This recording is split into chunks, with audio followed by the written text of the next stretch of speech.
Hello friends, आप मेरे साथ जुड़े हैं फ्रंट लाइन अकाउंटिंग पर और उम्मीद करता हूँ आपने मेरी इससे पहली वाली वीडियो देखी होगी और उस वीडियो को देख के आप समझ गए होंगे कि हमें कितने क्वेश्चन करने हैं, किस नंबर पे कौन सा क्वेश्चन करना है और कितने कितने नंबर का क्वेश्चन आएगा। इस बार जो वीडियो है मेरी, वो केवल उनके लिए है जो वीक स्टूडेंट है।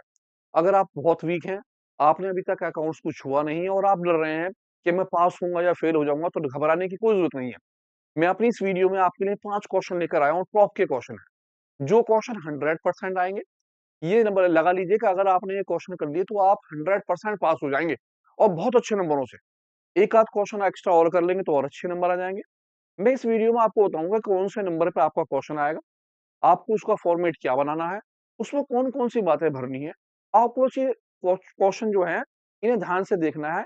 इस वीडियो के साथ साथ जो जो बातें मैं बताऊंगा आपको, उन बातों को आपको याद करना है। फॉर्मेट को एक कॉपी के ऊपर लिख लीजिए, उनसे रिलेटेड बातों को लिख लीजिए और आप इन फॉर्मेट को छापिए। फॉर्मेट को छाप के उसके अंदर चीजें भरिए। बिल्कुल बेफिक्र हो जाइए, आप 100% नंबरों से पास होंगे, बहुत बेहतरीन तरीके से। तो मैं इसी के साथ ला रहा हूं अपनी वीडियो के लिए। सबसे पहला मेरा क्वेश्चन जो होगा, वो होगा 34 क्वेश्चन। अगर आपने पीछे वाली वीडियो नहीं देखी है, जिसके अंदर मैंने आपको बताया था कहां से फंसेंगे कितने क्वेश्चन, तो आप सबसे पहले उस वीडियो को देख लीजिए। जब आप उस वीडियो को देख लेंगे तो आपको पता चलेगा कि कौन कौन से नंबर पे कौन कौन सा क्वेश्चन था और मुझे अपना क्वेश्चन किस तरीके से करना है और कितने नंबर का क्वेश्चन होगा। अब मेरे जो क्वेश्चन होंगे वो सारे बड़े बड़े होंगे, 6 नंबर के और 4 नंबर के, क्योंकि अगर हम छोटे क्वेश्चन करेंगे तो उनसे कोई नंबर नहीं आने वाले। आप मानते हैं अगर आप 6 नंबर का क्वेश्चन करेंगे और वो आपका क्वेश्चन थोड़ा बहुत गलत भी हो गया, तो कम से कम 4 से 5 नंबर तक आपके आ जाएंगे। अगर आप एक एक नंबर के क्वेश्चन पे दिमाग लगाएंगे, 2 नंबर के क्वेश्चन पे दिमाग लगाएंगे या 3 नंबर के क्वेश्चन पे दिमाग लगाएंगे, तो वो आपको कुछ नहीं देके जाएंगे। लेकिन हाँ, 6 नंबर का, 4 नंबर का क्वेश्चन आपको कुछ ना कुछ देगा। तो मैं ये कोशिश करूंगा तो इन पांचों के पांचों क्वेश्चनों में आपको बड़े बड़े 6 6 नंबर के क्वेश्चन करा दूं। और बहुत इजी क्वेश्चन, आप मेरी बात मानिए। मैं अपना पार्ट बी से स्टार्ट करूंगा। पार्ट बी का सबसे पहला 34 क्वेश्चन लूंगा, फिर देन उसके बाद अलग अलग क्वेश्चनों को मैं लूंगा। लेकिन हाँ, जिस क्वेश्चन को मैं लूंगा उसका नंबर आपको बताता रहूंगा और आपके क्वेश्चन पेपर के अंदर उसी नंबर पर आपको क्वेश्चन मिलेगा। तैयार हो जाइए, कॉपी पेंसिल निकाल लीजिए। दो दो क्वेश्चन कर रहा हूं, दोनों क्वेश्चन को अच्छी तरह से करिएगा। ना समझ में आए तो दोबारा वीडियो देखिए, फिर दोबारा देखिए और कॉपी पर नोट करते रहिए। तो स्टार्ट करते हैं अपने क्वेश्चन के लिए। सबसे पहला क्वेश्चन 34 नंबर का। तो हमारा जो क्वेश्चन होगा वो 34 नंबर का होगा। किस चीज का क्वेश्चन होगा 34 नंबर पे? वो होगा कैश फ्लो स्टेटमेंट का। जी, कैश फ्लो स्टेटमेंट का क्वेश्चन 6 नंबर के लिए है और 34 नंबर पर फिक्स है। आप ये लगा लीजिए, आपको इस जगह पर दो क्वेश्चन मिलेंगे। तीन तीन नंबर के दो क्वेश्चन आएंगे। आपके पास तीन एक्टिविटी है, ऑपरेटिंग एक्टिविटी, दूसरे का नाम है इन्वेस्टिंग एक्टिविटी और तीसरे का नाम है फाइनेंसिंग एक्टिविटी। इनमें से दो एक्टिविटियों पर आपके क्वेश्चन आएंगे। 99% आपका जो क्वेश्चन होगा वो ऑपरेटिंग एक्टिविटी और इन्वेस्टिंग एक्टिविटी पे होगा। इसके साथ साथ वो फाइनेंसिंग एक्टिविटी भी दे सकता है। तो सबसे पहले मैं उसका फॉर्मेट दिखा रहा हूँ, आपको क्वेश्चन दिखा रहा हूँ, कुछ बातें याद करने के लिए बता रहा हूँ। आप उन बातों को देखिए, इसका क्वेश्चन देखिए। 6 नंबर का क्वेश्चन है और 5 नंबर बहुत आसानी से आ जाएंगे। अगर आप थोड़ी सी मेहनत करेंगे तो 6 के 6 हैं। तो सबसे पहले देखते हैं कि इसका क्वेश्चन होगा कहां से। आपका जो होगा वो दो पार्टों में डिवाइड होगा।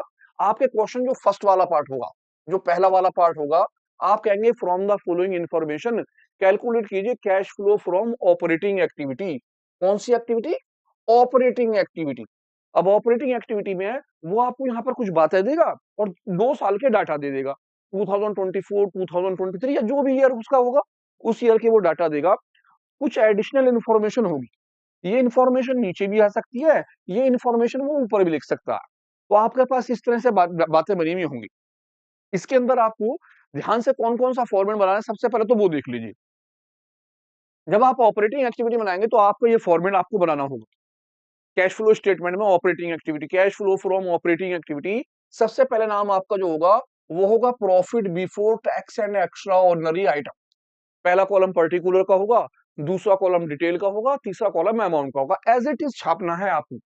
पहला नाम profit before tax and extra ordinary item, number 1 पे आप इसे लिखेंगे। नंबर 2, नंबर 2 पे आप लिखेंगे नॉन कैश आइटम। ये होंगे हमारे पास कुछ एक्सपेंसेस। अब कौन कौन से एक्सपेंसेस है, मैं भी आपको बताने वाला हूं फॉर्मेट के बाद। आप उन एक्सपेंसेस को लिख लीजिए और बस आपको याद करना है। अगर वो एक्सपेंसेस है तो आपको यहां लिखने हैं, नहीं हो तो छोड़ देने हैं। नंबर 3, तीसरे नंबर पे जो आपका आएगा वो आएगा नॉन कैश आइटम में कुछ इनकम। आपको कुछ थोड़ी बहुत इनकम दे रखी होंगी। अगर उस इनकम में से कोई नाम आता है तो आप यहाँ लिखिए, नहीं आए तो उसे छोड़ दीजिए। लेकिन इन दोनों के बीच में आपको यहाँ पर कम से कम 3 लाइन छोड़ के चलनी पड़ेंगी। आपको यहाँ पर 1 लाइन छोड़नी होगी। इसके बाद नंबर जो होगा 4 हमारा जो होगा उसमें इंक्रीजिंग करंट लायबिलिटी और डिक्रीजिंग करंट एसेट्स होगा। ये होगा हमारा नंबर 4 और यहां से लेकर यहां तक का जो आंसर निकल के आएगा उस आंसर को हम बोलेंगे profit before working capital change. कहां तक का आंसर? ऊपर वाले दो पार्ट का। इसे आप प्लस करेंगे, इसे आप माइनस करेंगे, यहां तक का जो आंसर निकलेगा उसे बोलेंगे profit before working capital change. चौथे नंबर पे हमारा होगा इंक्रीजिंग करंट लायबिलिटी और डिक्रीजिंग करंट एसेट्स। देन इसके बाद 3 लाइन छोड़ देंगे आप। 3 लाइन छोड़ने के बाद जो आपका नीचे नाम आएगा वो ऊपर वाले का जस्ट अपोजिट होगा। इंक्रीजिंग का मतलब है यहाँ पे है डिक्रीजिंग करंट लायबिलिटी, यहाँ डिक्रीजिंग है तो यहाँ आएगा इंक्रीजिंग करंट लायबिलिटी। तो ध्यान से देख लीजिए, इस फॉर्मेट को उठा के रख लीजिए, अपनी कॉपी पर छाप लीजिए। एज इट इज आपको फॉर्मेट छापना है और कितना कितना बीच में गैप लगना है, 3-3 लाइनों का आपका गैप। कितना लाइन बीच में गैप? इसके अंदर 3 लाइन का गैप, यहां पर रखना है आपको 1 लाइन का गैप, यहां पर आपको 3 लाइन का गैप और यहां पर आपको लिखना है 3 लाइन का गैप। और सबसे लास्ट में आप लिख देंगे लेस टैक्स, ब्रैकेट में लिख देंगे PY. PY means previous year और नीचे आएगा net cash flow from operating activity. तो सबसे पहले तो आपको ये फॉर्मेट छापना है। जब आप फॉर्मेट छाप देंगे, आपका फॉर्मेट तैयार हो जाएगा अपनी कॉपी पे, तो इन बातों को आपको याद करना है खाली बैठ के। अब ये कौन कौन सी बातें हैं? सबसे पहले number 1 profit before tax and extra ordinary item. आपके पास 2 साल के प्रॉफिट एंड लॉस थे। एक तो था करंट ईयर का प्रॉफिट और एक आपके पास था प्रीवियस ईयर का प्रॉफिट। तो आप इन दोनों का डिफरेंस लिख लेंगे, ये आपका प्रॉफिट या लॉस कहलाएगा। अगर पॉजिटिवली है तो प्रॉफिट और नेगेटिवली है तो लॉस। देन उसके बाद जो भी जर्नल रिजर्व दे रखा हो, अगर उसमें इंक्रीजिंग हो तो इस पैसे को यहां लिख लेंगे। अगर कोई डिविडेंड दे रखा हो आपको 1 ईयर का, तो आप उस पैसे को यहां रख दीजिए। लेकिन अगर आपके पास 2 ईयर के हो तो आप प्रीवियस ईयर का लेंगे। खाली 2 साल के दे रखे हो तो आप कौन सा लेंगे? प्रीवियस ईयर का। लेकिन अगर एक ही डिविडेंड है तो उसी अमाउंट को एज इट इज लिख लेंगे। देन सबसे बाद में आप लेंगे टैक्स। अगर आपके पास टैक्स की केवल एक अमाउंट है तो आप यहाँ लिख देंगे। लेकिन अगर सपोज कीजिए उसने टैक्स की 2 अमाउंट दी है तो आप करंट ईयर का पैसा तो यहाँ रख देंगे और प्रीवियस ईयर की आपकी अमाउंट जो है सबसे नीचे आ जाएगी, टैक्स प्रीवियस ईयर के पैसे यहाँ। अब ये जो कहलाएगा आपका नंबर 1 पे कहलाएगा profit before tax and extra ordinary item. तो आपको ध्यान रखना है कि इन सब बातों को प्लस करने के बाद आपका जो आंसर बैठेगा वो कहलाएगा profit before tax and extra ordinary item. दूसरे नंबर पर आपके पास कौन कौन से एक्सपेंसेस होंगे? Depreciation, goodwill return of, loss on sale of assets, interest paid, discount on debenture, प्रीमिलरी expenditure. इनमें से अगर किसी भी एक्सपेंसेस का नाम आ रहा होगा तो आप उस एक्सपेंसेस को यहां लिख लेंगे। आपके ये एक्सपेंसेस हैं, यहां उसका नाम लिखेंगे और उसकी अमाउंट यहां उठाकर रख देंगे आप। और सबसे पहले आपको जो था profit before tax and extra ordinary item, उस पैसे का आंसर आप यहां लिख देंगे। आपको ध्यान रखना कि कोई भी एक्सपेंसेस आता है तो इससे बाहर नहीं जाएगा। इनमें से जो भी नाम दे रखे हैं उनको याद कर लीजिए। कोई नाम आए तो एक्सपेंसेस के नीचे रख दीजिए। आ जाते हैं इस तरफ। Number 3 income, profit on sale of assets, gain on sale of assets. अब प्रॉफिट का दो या गेन का दो एक ही मतलब है। कभी प्रॉफिट के नाम से दे देते हैं, कभी गेन का नाम से लिख देते हैं। या फिर रेंटल इनकम कोई हो या कोई इंटरेस्ट रिसीव हो, किसी के साथ लिखा हो रिसीव, ये सारे की सारी बातें क्या कहलाएंगी? इनकम। अगर इनमें से कोई सा भी नाम हो तो आप उस पैसे को कहां लिख देंगे? इनकम के नीचे। नाम यहां रखिए और उसकी अमाउंट को उठाकर यहां रख दीजिएगा। अब आपके प्रॉफिट के अंदर ये चीज प्लस होनी है और ये वाली चीज माइनस होनी है। आपका आंसर निकलेगा profit before working capital change. ये आपका आंसर यहां पर निकल कर आ जाएगा। आप इसे प्लस कर लेंगे और इसे कर देंगे माइनस, आपका आंसर यहां पहुंच जाएगा। अभी हम क्वेश्चन करेंगे, वहां अच्छी तरह समझ में आएगा। अभी फिलहाल आप फॉर्मेट समझिए, एक पेज पे फॉर्मेट उतार लीजिए। फॉर्मेट उतारने के साथ साथ ही इन बातों को लिख लीजिए। ये बात लिखते ही आपके क्वेश्चन एकदम फिक्स है। आ जाते हैं आगे करंट लायबिलिटी। अब हमारे पास करंट लायबिलिटी कौन कौन सी होती है? अगर आपको करंट लायबिलिटी याद नहीं है तो करंट लायबिलिटी याद कर लीजिए। ट्रेड पेबल, जिसे हम क्रेडिटर्स भी बोल देते हैं। क्या कह देते हैं इसे? Creditors. Trade payable current liability होते हैं। बिल पेबल ट्रेड पेबल में आते हैं, करंट लायबिलिटी बोलते हैं। यानी कि ट्रेड पेबल कह दो, क्रेडिटर्स कह दो, बिल पेबल कह दो, एक ही मतलब है। आउटस्टैंडिंग एक्सपेंसेस करंट लायबिलिटी होते हैं। Advance income current liability. अब ये सारी बातें क्यों हैं? असल में क्या है, आपके पास जो ना 2 साल के डाटा होंगे। जब 2 साल के डाटा होंगे तो आपको देखना पड़ेगा कि करंट लायबिलिटी में अगर इंक्रीजिंग है तो ऊपर, तो करंट लायबिलिटी में अगर डिक्रीजिंग है तो नीचे। आपने देखा होगा जब आपने क्लास में क्वेश्चन करा होगा तो उन्होंने इंक्रीजिंग डिक्रीजिंग लिखा होगा। तो आपको ध्यान रखना कि करंट लायबिलिटी कौन-कौन सी है। जब आप याद रख लेंगे करंट लायबिलिटी कौन-कौन सी है ये वाले नाम, तो उसमें इंक्रीजिंग ऊपर लिखेंगे और डिक्रीजिंग नीचे।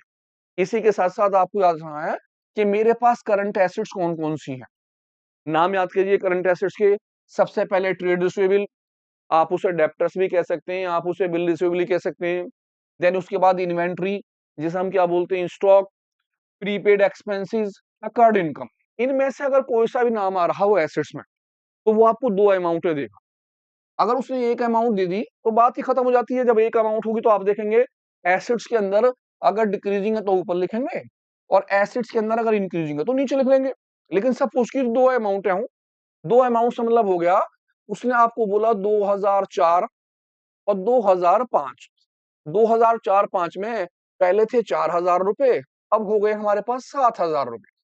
तो आप देखेंगे इस साल के मुकाबले अगले वाले साल में 4,000 से 7,000 हो गए, तो 3,000 की क्या हुई इंक्रीजिंग।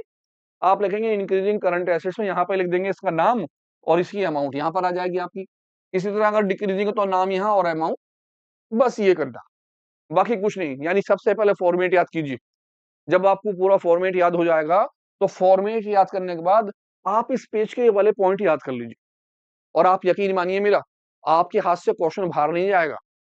100% पूरा नंबर आएंगे इस क्वेश्चन में। तो स्टार्ट करता हूँ इस क्वेश्चन को।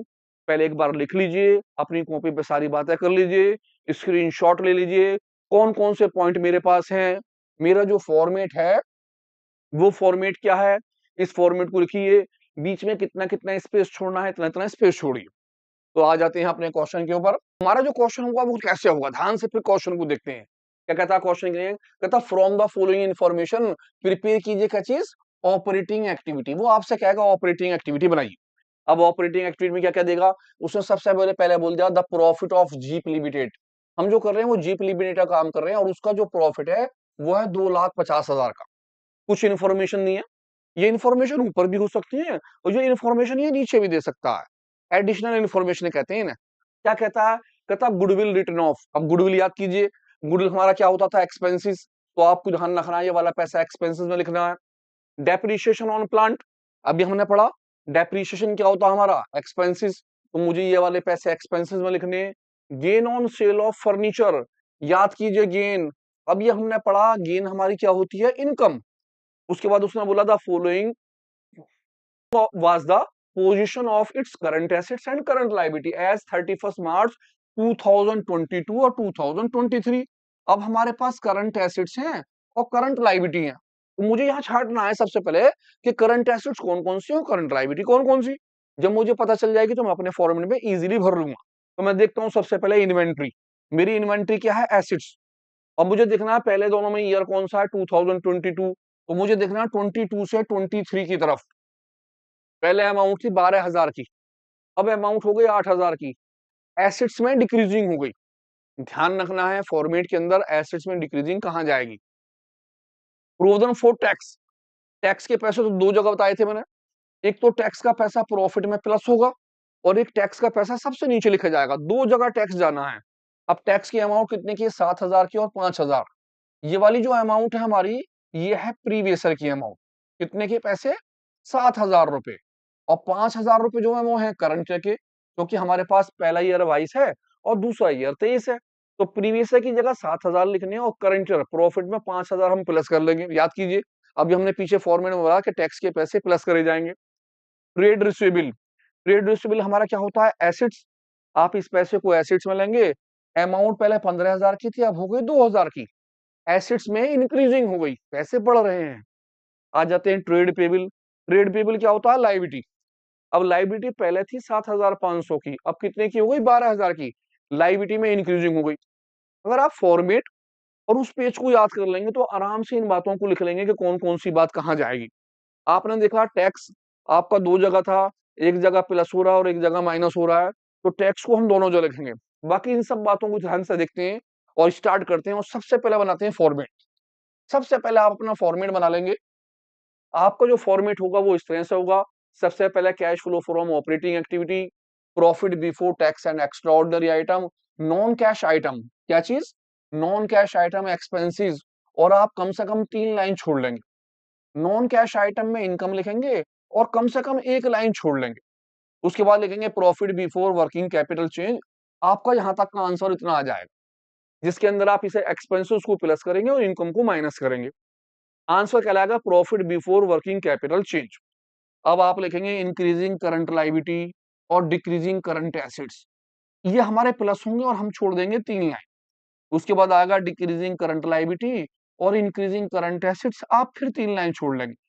और आपका यहाँ पर लिखा होगा टैक्स, और टैक्स कौन सा वाला, प्रीवियस ईयर का टैक्स, जो भी अभी हमने पीछे देखा।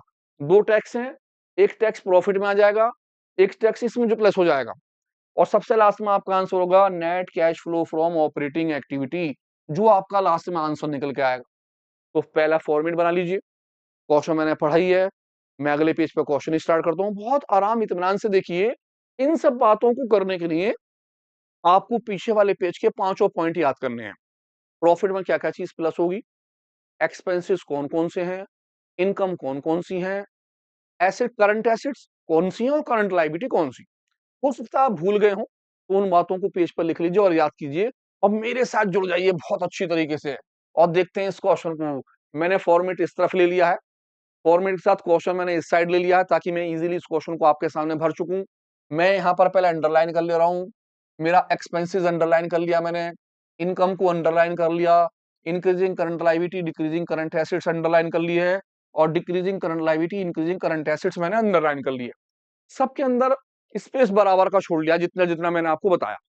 यहाँ दोबारा आ रहा हूँ, गुडविल, आपको पता है सबसे पहले गुडविल से पहले मेरे पास है प्रॉफिट एंड लॉस 2,50,000 का, तो मैंने वर्किंग नोट के अंदर यहां लिख लिया अपना प्रॉफिट एंड लॉस। मेरे पास प्रॉफिट एंड लॉस है और कितने का है, 2,50,000 रुपए का, मैंने यहां रख लिया।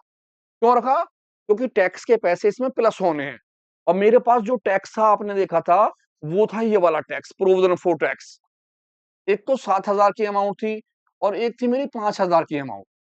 ये अमाउंट मेरी प्रीवियस ईयर की है, ईयर के हिसाब से, और ये वाला जो ईयर है, इस ईयर की जो है मेरी अमाउंट, वो कौन से की है, करंट ईयर की। तो मैंने सबसे पहले टैक्स की अमाउंट को प्लस करा, कौन से वाले, करंट ईयर की टैक्स।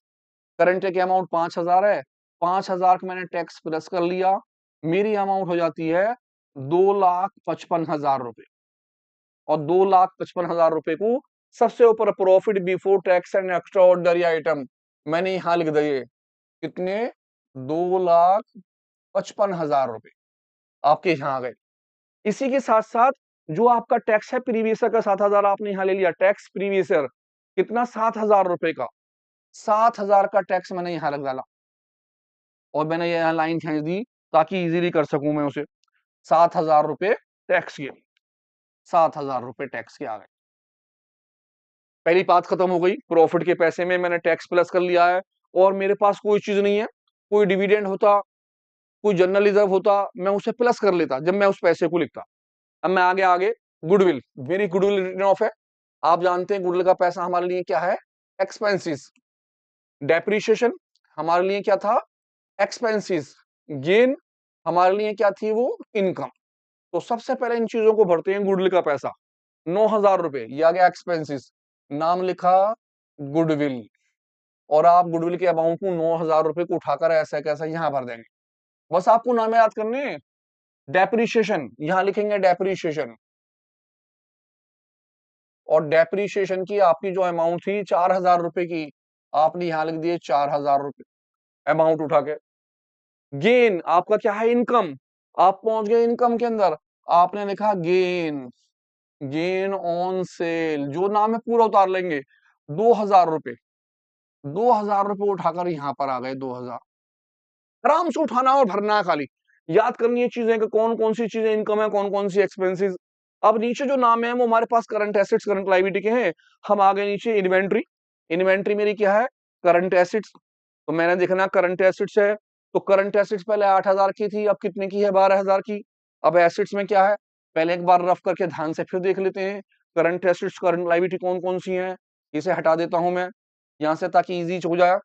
यहां पर देखा मैंने इन्वेंट्री करंट एसेट्स, पहले अमाउंट कितनी की थी 8,000 की, या पहले अमाउंट थी कितने की 12 की, और अब कितनी की हुई 8 की। ईयर से देखेंगे, पहले 2022 था और अब है 2023।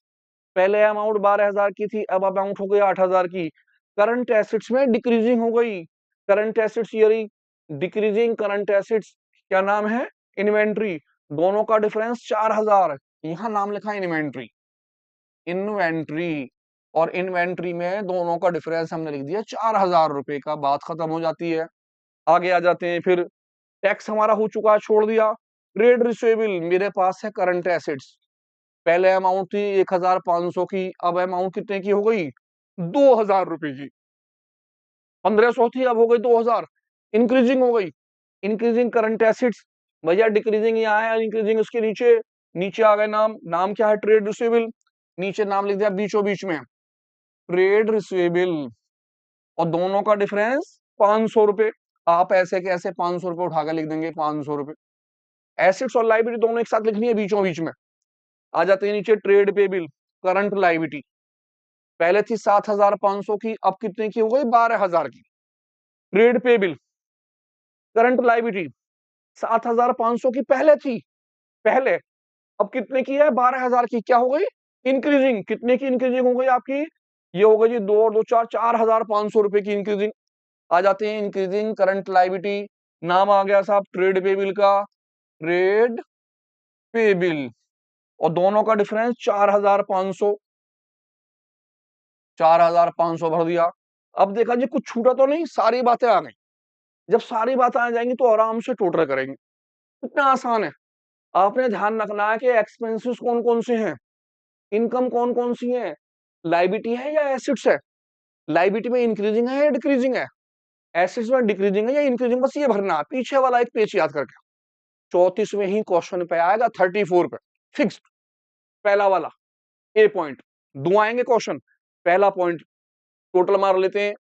मैंने इसकी लाइन को बंद कर दिया क्योंकि यहां तक का खत्म हो गया था, देन फिर मैंने इस लाइन को बंद कर दिया, इस लाइन को बंद कर दिया, यानी अपनी अपनी जो लाइन है उन लाइनों को बंद कर देंगे आप टोटल करने के लिए।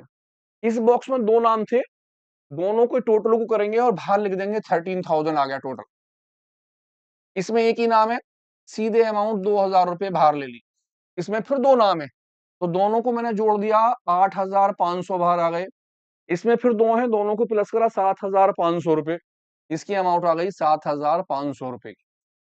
अब यहां से देखते रहेंगे सिंबल, यहां करना है प्लस, यहां करना है माइनस, यहां करना है प्लस और यहां करना है माइनस, बस ध्यान से ही देखिए। सबसे पहले प्लस, प्रॉफिट में 13,000 को कर दिया प्लस, मेरा प्रॉफिट आ गया 0,0,0, 5 और 3 8, 5 और 1 6 और 2, 2,68,000।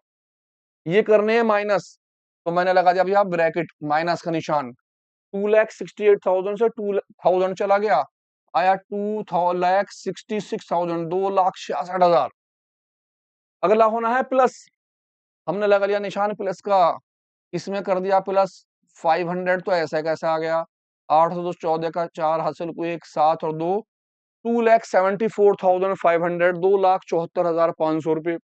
और सबसे लास्ट में करने माइनस, यानी कि आपकी ये वाली दोनों चीजें किस चीज की हैं, माइनस की। तो जो माइनस की चीजें हैं उसे इसमें से माइनस कर देंगे। अमाउंट 500 से 500 चला गया, 14 से 7 गया 762, हमारा आंसर आया 2,67,000 रुपए। खत्म हुआ क्वेश्चन। मेन चीज क्या है, मेन चीज है पहले फॉर्मेट याद करना। अगर आपको फॉर्मेट याद है और आपको पांचों बातें याद हैं, कौन कौन सी, सबसे पहले क्या लिखा है प्रॉफिट, प्रॉफिट में कौन कौन सी बातें प्लस होंगी, नंबर 1 ये वाला याद करना आपको। नंबर 2, कौन कौन से एक्सपेंसेस हैं। नंबर 3, कौन कौन सी इनकम है। नंबर 4, कौन कौन सी एसेट्स या लाइबिलिटी है। बस आपका क्वेश्चन आपके हाथ में है 100%। तो एक क्वेश्चन और देखिए ध्यान से, इसी के जैसा क्वेश्चन कर रहा हूं, आराम से समझिए, और फिर उस क्वेश्चन के बाद मैं इसका बी पार्ट करने वाला हूं। देखते हैं क्वेश्चन। तो हमारा दूसरा क्वेश्चन जो है बिल्कुल सेम ऐसा कैसा ही, ऑपरेटिंग एक्टिविटी का, लेकिन इसे मैंने करूंगा, इसे आप करेंगे। मैं क्वेश्चन पढ़ा रहा हूं, जैसे मैंने क्वेश्चन पीछे वाला करा, आप एज इट इज देखिए और ध्यान से खुद कीजिए, और उसके बाद मैं आपको आंसर बताऊंगा, और आप देखिएगा आपसे क्वेश्चन हो जाएगा या नहीं, 100% होगा। ध्यान से देखिए, क्वेश्चन पढ़वा रहा हूं, ध्यान से क्या कहता from the following information calculate कीजिए cash flow from operating activity. Operating का नाम कहते ही आपको फटाफट ऑपरेटिंग का पूरा फॉर्मूला बना लगा। पूरा फॉर्मेट आपने देख लिया, कितना कितना स्पेस छोड़ना उतना उतना स्पेस छोड़ दीजिए और फॉर्मेट बना के तैयार कर लीजिए। आप ये लगा लीजिए फॉर्मेट बनाने के बाद अगर एक दो चीजें आपने उसमें भर भी दी ना, तब भी 2 नंबर से नीचे तो नहीं जाने वाले, बिल्कुल 100% आने हैं, 2 नंबर तो पक्के हो जाएंगे।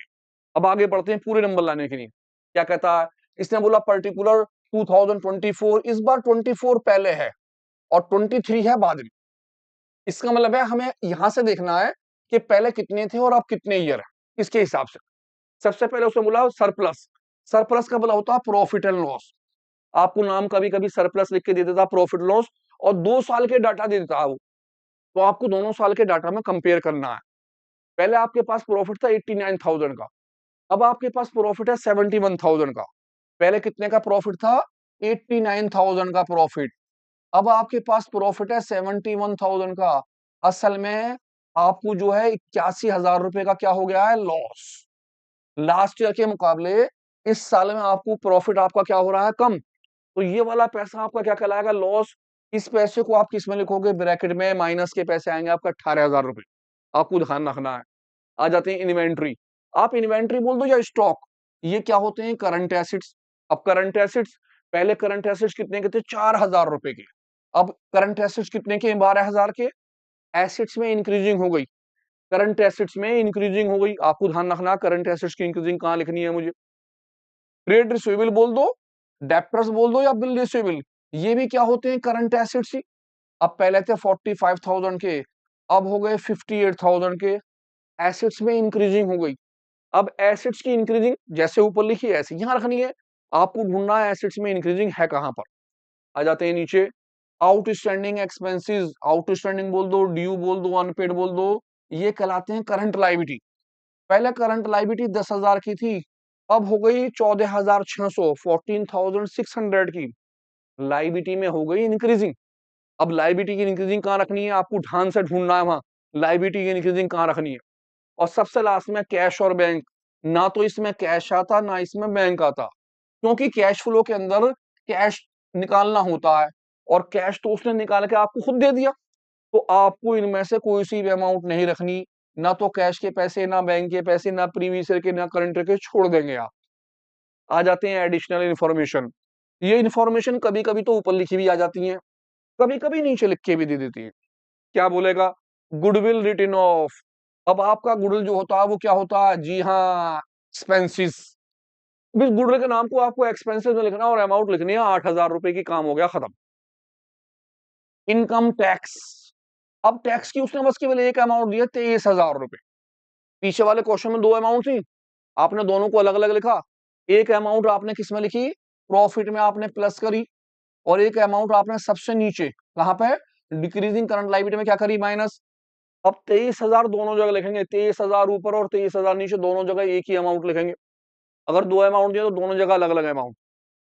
अगर एक ही अमाउंट दी है तो प्रॉफिट में भी यही पैसे और नीचे भी यही, दोनों जगह सेम अमाउंट लिखी जाएगी। ऊपर नीचे से मतलब क्या हो गया? प्रॉफिट सबसे ऊपर, इस वाले प्रॉफिट में प्लस होंगे, और यहाँ वाला टैक्स इसमें भी, दोनों जगह सेम अमाउंट जानी है। आपको ध्यान रखना है। डिविडेंड, अभी आपने करा, डिविडेंड का पैसा प्रॉफिट के अंदर क्या हो जाएगा? प्लस। तो उठा लीजिए कॉपी और पेंसिल, और ध्यान रखिए ये टैक्स आपका एक जगह जाना है, एक्सपेंसेस आपका एक जगह जाना है, और प्रॉफिट में ये पैसा प्लस होना है। ये आपकी हो गई करंट एसिड्स, ये हो गई करंट एसिड्स, ये हो गई करंट लायबिलिटी। तो ध्यान से आप क्या करेंगे? सबसे पहले फॉर्मेट बना लेंगे पूरा का पूरा, स्पेस छोड़ने के बाद। उसके बाद कर लेंगे इन्हें अंडरलाइन उसी पेन से, क्योंकि हमें सारा क्वेश्चन एक ही पेन से करना है। तो आप सारे एक ही पेन से करके अंडरलाइन कर लेंगे सारा।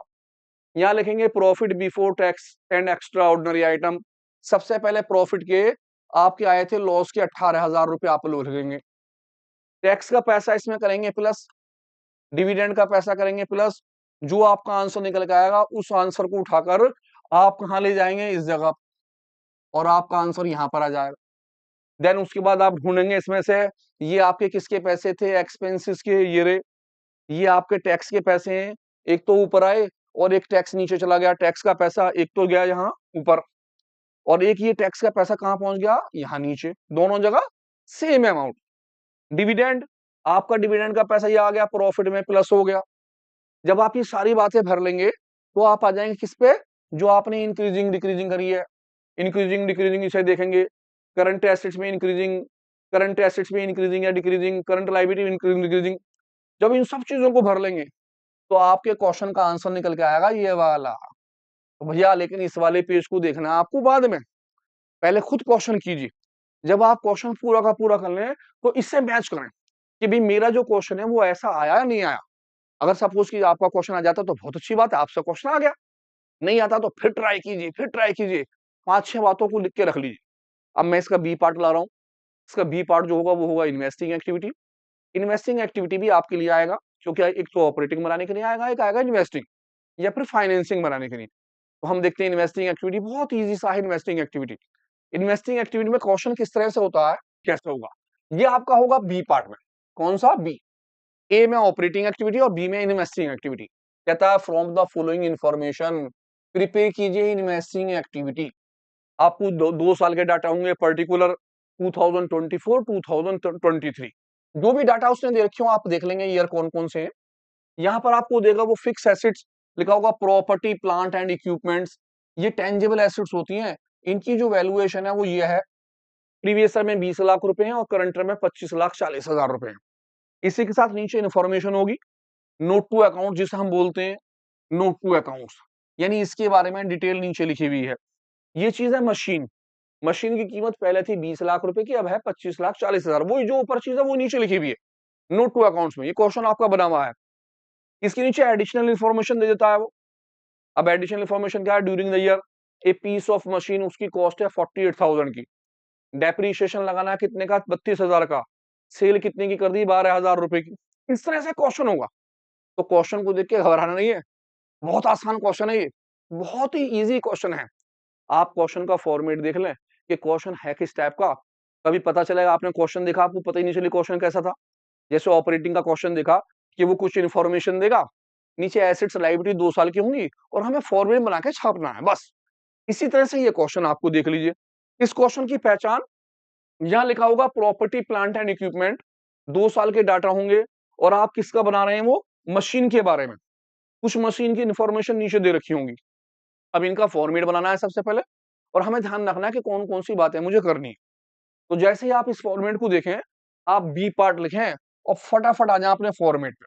आपको ये फॉर्मेट बनाना, ये नंबर सबसे पहले ऊपर लिखेंगे cash flow from investing activity, या लिखेंगे sale of fix assets, sale of fix assets, या लिखेंगे परचेज ऑफ फिक्स एसेट्स। और दो दो लाइन छोड़ने के बाद नीचे लिखेंगे net cash flow from investing activity. कितनी लाइन? 2 लाइन छोड़ देंगे, यहां खींच लेंगे ऐसे करके लाइन। बस दो दो लाइन का छोटा सा फॉर्मेट है, और वर्किंग नोट नीचे बनाएंगे। असल में यहाँ पर हमें जो ना वर्किंग नोट में छोटा सा अकाउंट बनाना है, मशीन के बारे में जो इन्फॉर्मेशन है उसे लिखेंगे पर्टिकुलर अमाउंट, पर्टिकुलर अमाउंट। यहाँ लिखा जाएगा टू बैलेंस बीडी, जो आपके प्रीवियस का बैलेंस होगा आप उठा के यहाँ रख लेंगे उस। यहाँ लिखेंगे बाय बैलेंस सीडी, सीडी का मतलब है जो करंट ईयर का बैलेंस होगा उसे उठा के यहाँ रख लेंगे। अब भैया करंट ईयर प्रीवियस है कौन से? असल में करंट ईयर प्रीवियस जो है ये हमारे ईयर है, जो हमारे ईयर थे। ये पहले वाला ईयर है तो पी मैंने पहले माने प्रीवियस ईयर, ये करंट ईयर का है इस साल का, तो उसे बोलेंगे करंट ईयर।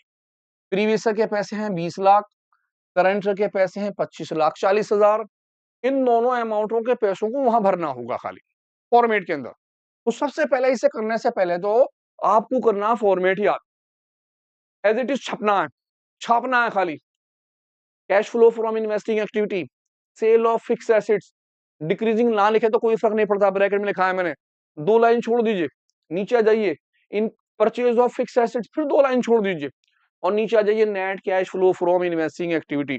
इसे बनाए, इसे बनाने के बाद नीचे वर्किंग नोट में सबसे पहले मशीन का नाम लिखें, particular amount, particular amount, to balance BD, previous का बैलेंस। यहाँ देखें प्रीवियस का बैलेंस 20 लाख रुपए का है और फिर है 25,40,000 का, यहाँ लिख लें 20 लाख रुपए, और दूसरी साइड आप लिख दें 25,40,000 रुपए उठा कर यहाँ रख दें। जब आप इसे रख देंगे तो इसके बाद आपको एक छोटी सी चीज बनानी है, ये वाली। पहले नंबर पे ये आ गया, दूसरे नंबर पे ये आ गया, और तीसरे नंबर पे ये छोटा सा काम करना है। सबसे पहले लिखना है कॉस्ट, कॉस्ट में से डेप्रिसिएशन करना माइनस, जो निकल के आएगा कहलाएगा बुक वैल्यू, उसमें से करनी है सेल माइनस, और जो आंसर निकलेगा उसे बोलेंगे प्रॉफिट या लॉस। सबसे पहले कॉस्ट, ये कहां से पता चलेगी? ये यहां लिखी हुई है, during the year a piece of machine cost, cost कितने की है? 48,000 की। डेप्रिसिएशन यहां लिखा हुआ है, कितने का डेप्रिसिएशन है? 32,000 का। और सेल कर दिया कितने का? 12,000 का। ये तीनों बातें, कॉस्ट 48,000 उठा के यहां रख दिया, कॉस्ट के 48,000। डेप्रिसिएशन क्या कहता है? डेप्रिसिएशन कितने का? 32 का। आगे यहां लिखा डेप्रिसिएशन के 32,000 डेप्रिसिएशन में। आगे उसने क्या बोला आपको भैया? सेल यानी सोल्ड करा 12,000 रुपए का। तो आप यहां पर आ गए, आपने कहा जी सेल कर दी मैंने 12,000 रुपए की। असल में आपको ये देखना कि प्रॉफिट हो रहा है या लॉस हो रहा है। तो 48,000 की चीज थी, 32,000 का डेप्रिसिएशन लगा, 48 से 32 मैंने माइनस कर दिए, मेरे हो गए भैया 16,000 रुपए। 16,000 में से 12,000 चले गए, और मेरा जो लॉस हो गया वो कितने का हुआ? 4,000 रुपए का। क्या हो गया इस पर मुझे? लॉस। ये लॉस, ये चीज आपको निकालनी है वहां से। अब तीनों बातें अलग अलग हैं। सबसे नीचे जो बात लिखी हुई होगी ये वाली बात, इसमें से आपको केवल बैलेंस लिखने हैं प्रीवियस ईयर में और करंट ईयर में उठा के, बस। छोटा सा अकाउंट, लाइन खींचिए, पहले वाले पैसे ये लिखने हैं, दूसरे वाले पैसे ये लिखने हैं ईयर के हिसाब से। उसके बाद आप नीचे की लाइन पढ़ लीजिए, नीचे की लाइन में सब नाम लिखे हुए हैं, कॉस्ट, डेप्रिसिएशन, सेल। आप आराम आराम से यहाँ पर सबके नाम भर लीजिए, कॉस्ट, डेप्रिसिएशन, सेल, और प्लस माइनस कर लीजिए। जब आप प्लस माइनस कर लेंगे तो इसमें से आपको सबसे पहले एक तो डेप्रिसिएशन की अमाउंट, एक सेल की अमाउंट, एक लॉस की अमाउंट, ये तीनों की तीनों अमाउंट है उठाकर यहां भरनी है इस साइड। सबसे पहले मेरा नाम क्या आया? डेप्रिसिएशन 32,000 का, तो मैंने यहां नाम लिखना बाय डेप्रिसिएशन, और डेप्रिसिएशन की अमाउंट मेरी आ गई 32,000 की। डेप्रिसिएशन के बाद मेरा अगला नाम सेल लिखना है मुझे, 12,000 रुपए। आप यहां लिख देंगे बाय बैंक के नाम से लिखते हैं हम यहां पर सेल, बाय बैंक, और सेल्स की अमाउंट लिख देंगे 12,000 रुपए की। और सबसे लास्ट में लॉस 4,000 रुपए का, आप उठा के यहां लिख देंगे बाय लॉस, 4,000 रुपए का लॉस। खत्म। बस इतनी सी बातें करनी है। यहां से उठा के कौन कौन सी चीज रखनी है? एक तो डेप्रिसिएशन के पैसे, एक सेल के पैसे, और एक किसके पैसे? लॉस के पैसे। इन तीनों चीजों को उठाकर आपको वहां लिखना है उस साइड, सबकी अमाउंट लिख देनी है। काम हो गया यहां तक का खत्म। इन सबका टोटल नीचे कर देंगे, मैं कर रहा हूं इन सबका टोटल। मेरा टोटल हो गया कितना जी? 0 आ गई साहब, यहाँ आ गया 0008, यहाँ हो गया 4048, ये हो गया हमारा 25,88,000 रुपए। इसी टोटल को उठाकर आप यहां रख लेंगे, आपका टोटल हो गया 25,88,000 रुपए। और 25,88,000 में से 20 लाख कर देंगे आप माइनस। इन पहले इन सबका टोटल नीचे कर लेंगे, 25,40,000, 4,000, 12,000, 32,000, इन सबका टोटल हो गया 25,88,000। इसी टोटल को उठा के यहां रख लेंगे 25,88,000, इसमें से 20 लाख कर देंगे माइनस, आपका आंसर निकल के आया 5,88,000 रुपए। और इस पैसे को आप यहां लिख देंगे टू बैंक के नाम से। और जब आंसर यहां निकल के आएगा तो वो आंसर कहलाएगा आपका परचेज। क्या चीज? परचेज। ये आपका आंसर निकल के आया परचेज का। और देखो जब आप ये सारी चीजें भर दोगे तो क्वेश्चन आपके हाथ में है। ध्यान से, सबसे पहले दोनों के बैलेंस लिखने हैं, दोनों के बैलेंस लिखने के बाद आपको ये चीज भरनी है। इसमें से तीन नाम डेप्रिसिएशन, सेल और लॉस आप उठा के वहां रख लेंगे, इन सभी का टोटल नीचे कर देंगे, इसी टोटल को यहां ले लेंगे, और ऊपर के 20 लाख कर देंगे माइनस। जो आंसर निकला 5,88,000 कहलाएगा परचेज। और परचेज के नीचे लिख देंगे किसका नाम? मशीन का नाम। यहां लिखेंगे नाम मशीन, आप लिखेंगे मशीन का नाम। और ये जो पैसे आए 5,88,000 आप यहां ले लेंगे, 5,88,000 रुपए। और आ जाएंगे इस वाले में, जो नाम आपका किस चीज का था? सेल का। सेल के पैसे 12,000 आ जाएंगे सेल के नीचे, ये आ गई सेल, नाम लिखेंगे मशीन। आपने मशीन का नाम लिखा, और मशीन की कितनी सेल हुई? वो 12,000 की। असल में इस क्वेश्चन में से हमें देखनी है कि कितने की परचेज हुई और कितने रुपए की क्या हुई, सेल। तो सेल के पैसे सेल के नीचे लिखने हैं और परचेज के पैसे परचेज के नीचे, बस ये करना है। लेकिन इसके लिए अकाउंट्स बनाना पड़ेगा आपको। अकाउंट्स के साथ ये छोटी सी चीज बनानी पड़ेगी, तब ये पहले नंबर पे ये बनाएंगे, दूसरे पे ये बनाएंगे और ये इसके नीचे बना लेंगे। और आप टोटल कर देंगे 12,00,000 रुपए आपके आ गए बाहर। इस 12,000 में से 5,88,000 को आप कर देंगे माइनस। क्या कर देंगे, माइनस। क्यों, क्योंकि ये किस चीज का है, माइनस का। और आपका जो आंसर आया 0,0,0 और ये आ गया जी 6, 7 और 5, 5,76,000। और ये भी किस चीज के आए, माइनस के निकल के आए। खत्म हुआ क्वेश्चन। 2 क्वेश्चन है। अब देखिए पूरे साल मेहनत नहीं करी, हल्की सी मेहनत कीजिए, पूरे के पूरे 6 नंबर आने हैं। कोई बड़ी बात नहीं है। आप सबसे पहले क्या कीजिए, फॉर्मेट को पेज पे लिख लीजिए। जब आप फॉर्मेट को पेज पे लिख लें तो आपको ध्यान रखना है कि मेरे पास जो बैलेंस दे रखे हैं मैंने उन बैलेंसों को उठाकर उसमें भरना। जब आप बैलेंस भर दें तो नीचे की लाइन में आपके पास 3-4 बातें लिखी होंगी। जो जो बात उसने आपको दी हो, अगर उसने कॉस्ट दिया तो कॉस्ट लिखिए, डेप्रिसिएशन दिया तो डेप्रिसिएशन लिखिए, बुक वैल्यू है तो बुक वैल्यू लिखिए, सेल है तो सेल लिखिए, लॉस है तो लॉस, प्रॉफिट है तो प्रॉफिट। इन सब बातों को लिख लीजिए। जब आप इनको प्लस माइनस कर लेंगे तो केवल 3 बातें हैं। नंबर 1 किस चीज के पैसे, डेप्रिसिएशन के। नंबर 2 सेल के। नंबर 3 लॉस के पैसे। इन तीनों को यहाँ उठा के रखिए, सबका टोटल कीजिए, इसी टोटल को यहाँ रखिए, ऊपर का माइनस कीजिए। आपका जो आंसर निकल के आएगा वो क्या कहलाएगा, परचेज। और इधर का आपका आंसर किस चीज का था, सेल का। सेल के पैसे सेल में लिखिए, परचेज के पैसे परचेज में लिखिए, दोनों का डिफरेंस, आंसर आ गया। कितना इजी। क्वेश्चन नंबर 34 पे फिक्स्ड है, 100% आना है। तो भैया अगर इसके अंदर आपको आधा घंटा फालतू भी लग जाए तो कोई परेशानी नहीं, क्योंकि 6 नंबर का क्वेश्चन है। 6 तो आने आने, अगर 6 ना आए तो 4 या 5 तो फिक्स हो गए।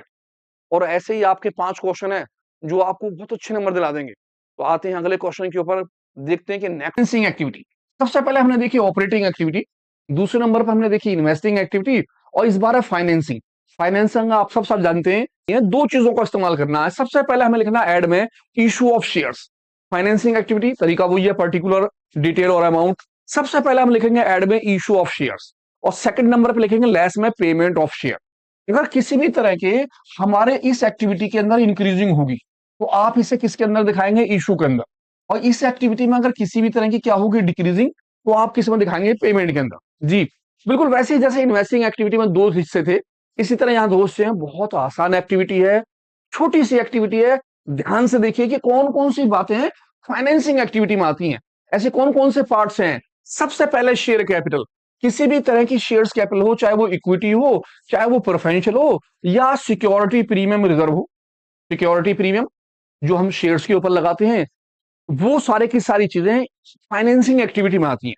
यानी शेयर से रिलेटिव जितनी भी चीजें होंगी सारी फाइनेंसिंग में आएंगी। Number 2 non current liability. Non current liability में लॉन्ग टर्म बोरो, यानी कि डिबेंचर्स और लोन। किसी भी तरह के डिबेंचर्स हो या किसी भी तरह का लोन हो, आपका किस में आना, फाइनेंसिंग एक्टिविटी में। और थर्ड नंबर पर हमारे पास है शॉर्ट टर्म बोरो। जी शॉर्ट टर्म बोरो का मतलब है बैंक ओवरड्राफ्ट, यानी बैंक ओवरड्राफ्ट की जो भी अमाउंट होगी वो किस में आएगी, फाइनेंसिंग एक्टिविटी में। अगर आप ध्यान से देखें तो ये 3 बातें हमारे सामने आ रही हैं। सबसे पहले शेयर कैपिटल, किसी भी तरह का कोई शेयर्स होगा, शेयर्स कैपिटल से रिलेटिव फाइनेंसिंग एक्टिविटी में आना है। Non current liability, non current liability में लॉन्ग टर्म बोरो यानी कि डिबेंचर्स या लोन फाइनेंसिंग एक्टिविटी में आने। इसके बाद हमारा तीसरे नंबर पर जो है वो है शॉर्ट टर्म बोरो। शॉर्ट टर्म बोरो का मतलब हो गया बैंक ओवरड्राफ्ट, यानी कि bank overdraft, debentures, loan, equity share, preferential share और सिक्योरिटी और या प्रीमियम रिजर्व। आपके पास 2 साल के डाटा होंगे, प्रीवियस ईयर के और करंट ईयर के। आपको इन दोनों में कंपेयर करना है, आपको दोनों में डिफरेंस निकालना है, और दोनों के डिफरेंस के अंदर अगर इंक्रीजिंग होगी तो इशू में और डिक्रीजिंग होगी तो पेमेंट में। बस इतना लिखना है और कुछ भी नहीं। कितना आसान। एक छोटी सी बात जो आपको ध्यान में रखनी है वो क्या होगी, नंबर 4 के अंदर ये चीज बहुत इंपॉर्टेंट है, आपको बहुत ध्यान से इस चीज को देखना है। क्या चीज है, सबसे पहले डिविडेंड पेड। किसी भी तरह का अगर डिविडेंड पेड दे रखा होगा तो आप उसे किस में लिखेंगे, पेमेंट के अंदर। या इंटरेस्ट पेड कह दे वो, तो आप किस में लिखेंगे, पेमेंट में।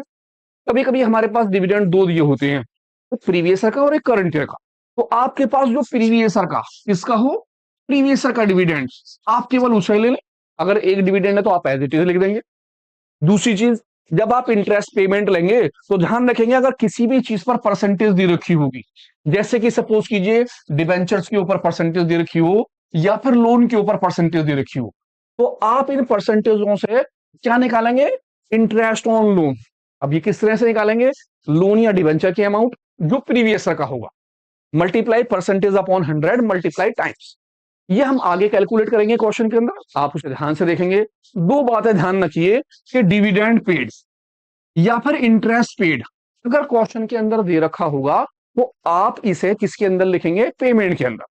तो स्टार्ट करते हैं। ये सारी की सारी बातें क्वेश्चन से समझ में आएंगी, लेकिन अपने लिए एक छोटी सी कॉपी लेके बैठ जाइए, उन कॉपी पर ये सारी बातें नोट कर लीजिए कि भाई फाइनेंसिंग एक्टिविटी में सबसे पहले मेरा फॉर्मेट क्या है। फॉर्मेट में अगर इंक्रीजिंग होगी अमाउंट में तो मैं उसे इशू में लिखूंगा, और डिक्रीजिंग होगी तो मैं उसे पेमेंट में लिखूंगा। अब कौन आपके लिए है? क्या कहता है? कहता फ्रॉम द फॉलोइंग इंफॉर्मेशन आप प्रिपेयर कीजिए कौन सी? Financing activity. 2 साल के डाटा हैं, 2023 और 2022 के डाटा। क्वेश्चन के अंदर उसने बोला equity and liability, share holder fund, और आपको शेयर कैपिटल दे दी है, लिखा नंबर 1 3,75,000 3,35,000। आप जानते हैं जब आपको नंबर दिया हो नोट टू अकाउंट तो वो डिटेल आप नीचे से देखते हैं, ऊपर से नहीं देखते। तो मैंने देखा यार नंबर 1 का मतलब क्या है? नंबर 1 का मतलब मेरे पास जो है वो क्या क्या चीज है? इक्विटी शेयर और प्रेफरेंशियल शेयर। तो मुझे दोनों के दोनों जो है किस में लेने हैं? वो अपनी फाइनेंसिंग एक्टिविटी में। मुझे देखना भाई प्रीवियस ईयर कितने पैसे थे, करंट ईयर में कितने पैसे हो गए, इंक्रीजिंग हुई या डिक्रीजिंग।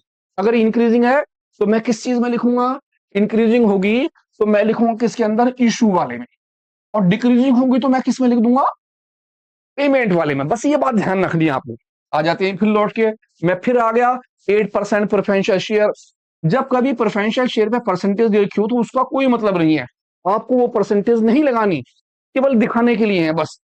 आप देखेंगे प्रीवियस ईयर में कितने पैसे थे, करंट ईयर में कितने पैसे हैं, इंक्रीजिंग हुई डिक्रीजिंग। अगर इंक्रीजिंग हुई है तो मैं किस में लिखूंगा? इशू के अंदर। डिक्रीजिंग हुई तो किस में लिखूंगा? पेमेंट के अंदर। फिर मैं इसके बाद आ गया अगले पॉइंट पे, लॉन्ग टर्म बोरो नंबर 2। नंबर 2 है तो मैं फिर नीचे आ गया भैया नंबर 2 पर। नंबर 2 पर लिखा 12% डिबेंचर, 12% डिबेंचर। अब मैं देखूंगा डिबेंचर के अंदर पहले 50,000 थे, अब 75,000 हो गए। इंक्रीजिंग हुई या डिक्रीजिंग? साथ में इसने दे दी परसेंटेज। जब वो परसेंटेज दे देगा तो आप क्या निकालोगे? इंटरेस्ट। आपको इसके ऊपर इंटरेस्ट कैलकुलेट करना है। अब इंटरेस्ट कैसे कैलकुलेट करते हैं? तो आ जाते हैं क्वेश्चन के ऊपर। सबसे पहले आप बना के रखिए क्या चीज? फॉर्मेट। फॉर्मेट के अंदर 3 लाइन यहां छोड़िए और 3 लाइन यहां छोड़िए। सबसे पहले लिखिए issue of shares, I. I means increasing. फिर लिखिए less payment of shares, D. D for decrease. आप इसे लिखिए, यहां पर लाइन खींच लीजिए, इसे बंद कर लीजिए। जितनी चीजें इंक्रीजिंग की होंगी वो ऊपर लिखेंगे, जैसे इन्वेस्टिंग एक्टिविटी में लिखी। जितनी चीजें डिक्रीजिंग की होंगी उसे नीचे लिखेंगे, जैसे इन्वेस्टिंग एक्टिविटी में लिखी। और आ जाते हैं अपने क्वेश्चन पे फॉर्मेट बनाने के बाद। फॉर्मेट तैयार है मेरे पास, मुझे ध्यान रखना है इंक्रीजिंग मुझे यहां लिखना है और मुझे डिक्रीजिंग कहां लिखना है? यहां पर। तो मैंने क्वेश्चन नीचे ले लिया है ताकि मैं इजीली आपके सामने क्वेश्चन कर सकूं। ध्यान से देखिए, इक्विटी शेयर पहले तो 2,25,000, अब हो गए 1,75,000, 1,75,000। लास्ट ईयर के मुकाबले इस साल क्या हो गई? डिक्रीजिंग। डिक्रीजिंग है तो मैं यहां आ गया, मैंने इसका नाम लिखा शेयर कैपिटल, और आप नाम लिख देंगे और दोनों का डिफरेंस ले लेंगे। मेरा दोनों का जो डिफरेंस आया वो 50,000 का आ गया, मैंने 50,000 यहां रख दिए। अब क्योंकि 50,000 में ये चीज लेस की है, मैं इस 50,000 को किसमें दिखा दूंगा? ब्रैकेट के अंदर। मैं सेकंड पर आया, प्रेफरेंशियल शेयर परसेंटेज मुझे इसमें नहीं लगानी होती है। मैंने देखा पहले 1,10,000 थे और अब कितने हो गए? 2,00,000। यानी कि इसमें क्या हो गई? इंक्रीजिंग।